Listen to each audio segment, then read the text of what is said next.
अंबेडकर जी की पुण्यतिथि पर आज उन्हें श्रद्धांजलि अर्पित की जा रही है। हमारे सीएम योगी आदित्यनाथ ने कहा है कि अंबेडकर जी की मूर्ति को वो सुरक्षित करेंगे। तो इसी के तहत आज हमारे साथ मौजूद हैं कांग्रेस के सांसद तनुज पुनिया जी। हम उनसे पूछेंगे कि सर आपको क्या लगता है कि सरकार ने जो ये दावा किया है कि वो अंबेडकर जी की मूर्ति को सुरक्षित करेंगे, उस पर आपको क्या कहना है? देखिए, जो असुरक्षा देखी जा रही है, जिस तरह से बाबा साहब की मूर्तियों पे हमले हो रहे हैं, खंडित करने का प्रयास हो रहा है, तो ये तो सीधे सीधे आपके भाजपा और आरएसएस के लोग कर रहे हैं। क्योंकि 90% जगह मैंने देखा है, जैसे बरेली में 2 साल में 20 बार बाबा साहब की मूर्ति को खंडित करने का प्रयास किया गया है। तो पिछले 2 साल की बात मैं कर रहा हूँ। वो सब जगह 90% 95% जगह देखा गया है कि भारतीय जनता पार्टी के कार्यकर्ता थे वो। इसी तरह से आगरा में भी देखा गया, इसी तरह से आजमगढ़ में भी देखा गया। हम लोग तो हर जगह जा रहे हैं, हम लोग को ग्राउंड रियलिटी पता है। और जहां तक सुरक्षित करने की बात है, तो कांग्रेसी जो है इसको शुरू से करते आ रहे हैं। जितनी विशेषकर बाराबंकी में लगभग 60 जगह जहां बाबा साहब के नाम से सुरक्षित जमीन थी, बाबा साहब की मूर्ति लगी थी, वहां बाउंड्री वॉल बना दी गई है ऑलरेडी। और आगे भी हम लोग प्रयास कर रहे हैं कि हर जगह जहां बाबा साहब के नाम से सुरक्षित धरती है, भूमि है, उसको हम बाउंड्री वॉल के अंदर कर दें।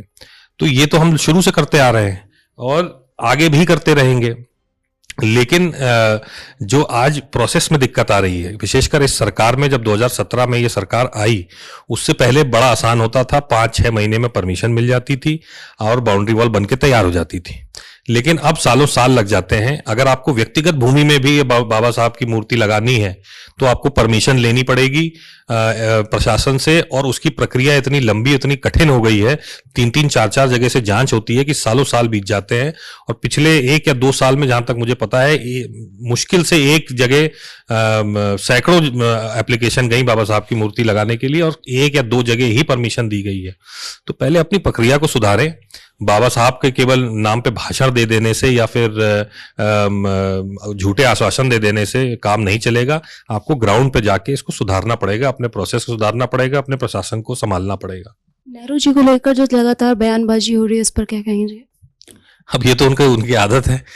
भारतीय जनता पार्टी का कोई भी भाषण शुरू होता है तो नेहरू जी को उल्टा सीधा बोल के शुरू होता है, राहुल जी को उल्टा सीधा बोल करके शुरू होता है। तो उनकी तो आदत है उल्टा सीधा बोलने की। बिना नेहरू जी के उनकी राजनीति नहीं चल पाएगी। तो ये तो कहते रहेंगे, उसमें कोई भी। और नेहरू जी ने जो देश के लिए किया है वो कोई नकार भी नहीं सकता है। जितनी साल वो जेल रहे हैं उतना तो इन्होंने सोचा भी नहीं होगा। तो नेहरू जी ने जो देश के लिए किया वो ऐसा कोई नहीं कर सकता। जैसे कि हम सभी जानते हैं कि इस वक्त बहुत ही इंडिगो की जो फ्लाइट्स है वो लगातार लेट हो रही है और लोग कह रहे हैं कैसे कैसे काम चलेगा। हाल ही में केस सामने आ रहे हैं, कई लोगों की इंपॉर्टेंट मीटिंग्स हो सकती हैं और इंपॉर्टेंट काम हो सकते हैं। अब ऐसे फ्लाइट्स लेट होती रहेंगी तो कैसे काम चलेगा, इस पर आपको क्या कहना है? देखिए, राहुल जी ने स्पष्ट कहा है कि किसी भी सेक्टर में मोनोपोली बहुत ही हानिकारक है, और विशेषकर एविएशन ऐसा सेक्टर है जहां पे इंडिगो जो है वो मार्केट शेयर पूरा कैप्चर कर चुकी है। कोई हेल्दी कंपटीशन नहीं रह गया है। तो सरकार को सुनिश्चित करना है ना कि मोनोपोली नहीं है, उसको इंसेंटिव दे करके और प्लेयर्स को लाना चाहिए। मोनोपोली के चलते एक फॉल्ट हुआ और इतना बड़ा नुकसान हो गया। मीटिंग्स तो छूटी, कई लोगों के रिश्तेदार हॉस्पिटल में भर्ती थे, कई लोगों के यहाँ शादी थी, वो सब छूट गया। तो कहीं ना कहीं पूरे बड़े पैमाने पे गलती हुई है, सरकार से गलती हुई है, और सरकार को आगे नीति बना करके ये मोनोपोली खत्म करनी चाहिए।